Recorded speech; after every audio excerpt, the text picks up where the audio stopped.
Gloomies are little creatures from a distant galaxy who love colorful flowers. Your goal in Gloomies is to grow and harvest these flowers. Whoever has the most points after growing and harvesting will win. Now here's how you set up the game. You put the board without holes into the box first, then you put the board with holes on top. You can always flip and rotate the lower board if you want to change the setup for each game. Next, put 60 flowers in the storage bowl. Turn all 24 bonus tiles to purple and make 8 stacks of 3 tiles.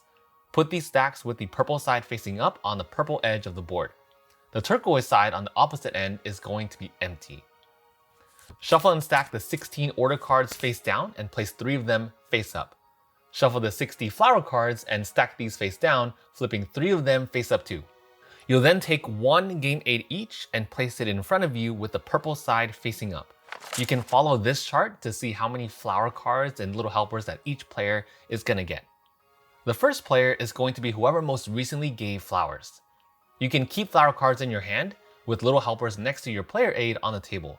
Everything else can be set to the side and you are now ready to play. Gloomies has 2 stages of play. The first stage is the growing stage. The board has 6 rows of flower beds, each with 8 holes.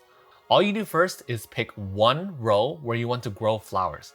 Then you can play up to 3 flower cards from your hand to plant the same number of holes in that row, making sure that you match the type of flowers shown starting at the edge of the board. Let's say you have 2 orbit flowers, a galaxy poppy, and a moon lily in your hand. In the first row, you could plant the first 2 holes by playing an orbit flower first and then the poppy next. You can't play in row 2 because there's a sun thistle that you need to plant first. In row 3, you could play 3 cards, a moon lily followed by 2 orbit flowers. If you use a little helper, you could even play your 4th card, a galaxy poppy in the 4th hole. After you played up to 3 cards on your turn, you fill the planted holes with matching flowers from the storage bowl. If you grew at least 1 flower, you can get a bonus. Check the last hole where you placed the flower, look up to the very top, and if there's a purple bonus tile, you're going to get that bonus.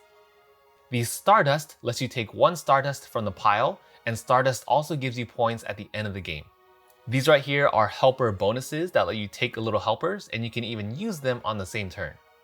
The last tile is an order tile where you take 1 of the 3 face-up order cards of your choice, then refill the display. If you received a bonus, flip the bonus tile over to the turquoise side and move it to the opposite end of the column. If there are already tiles there, just place the brand new tile on top of the stack. Now after you played cards and planted holes, you can then either take 1 joker card from the card display or 2 regular cards. You cannot draw cards from the deck. After each card you take, immediately turn over a new card from the stack and put it face up. You may also use or spend 1 little helper to take an additional card, or even spend 2 little helpers to take an additional joker. Now that's how your turn works, and after the board area between the arrows and the white line is fully filled with flowers, this is the end of stage 1. Whoever finished stage 1 completes their entire turn, including receiving bonuses and drawing cards. To score, each player gets 1 victory point for each flower card played that is attached to your player board. If you have 4 more cards played of 1 type of flower, these will count as double. In a 2-player game, you would need to have at least 6 cards to match this requirement. Since I have 4 moon lilies, that means each moon lily is worth 2 points, so that makes this column here worth 8 points. I have less than 4 flower types for the rest in this 4-player game, so that means I would get 1 point per flower. In total, I would score 16 points for these flowers. Any cards in your hand aren't worth any points, but you'll keep them for stage 2. You also get points for the amount of Stardust counters that you collected according to this chart. Now you move on to stage 2, where you remove all remaining purple tiles that haven't been flipped to their turquoise side, any flower cards in the stack, and any remaining orders. Turn your game aids over to the turquoise side and create your personal flower card stack for stage 2. This means that the cards that you put next to your game aid and the remaining cards in your hand get shuffled, and you draw 4 flower cards into your hand. You can also keep your little helpers and collect the Stardust for stage 2. Starting with the player who would have been next in stage 1, you start the harvesting stage by playing up to 3 cards from your hand to harvest flowers from the board exactly the same way as you planted them in stage 1. You can have little helpers help you harvest flowers because for each one you spend when harvesting, you can harvest an extra matching flower. You can put the flower on your collected orders and they go on the dots to decorate your Gloomies. The top left of the order will tell you how many points you'll get for a completely filled Gloomie at the end of the game. The second place you can place your Gloomie is on the game aid if you don't have any orders or if you don't want to take any risks. At the end of the game, you're going to score points according to the type of flower.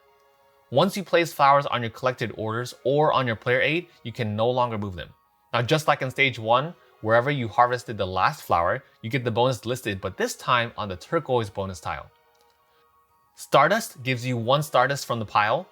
Bonus flowers give you an extra flower that you can place just like your harvested flower, and Joker flowers gives you 1 flower of your choice from the supply bowl. At the end of your turn, you draw 2 cards from your personal deck and put them into your hand. It doesn't matter if you draw Jokers or regular cards.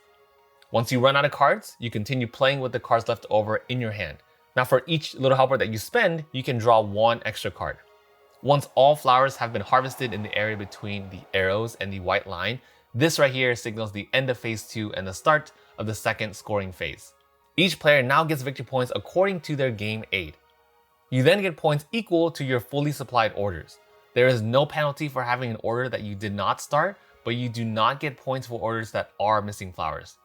You also get points for the Stardust that you have collected, including the ones from phase 1. Lastly, you get 1 victory point for each helper that you still have in your supply, and the player with the most victory points wins. If there's a tie, whoever has the most completed orders wins. This is how you play Gloomies.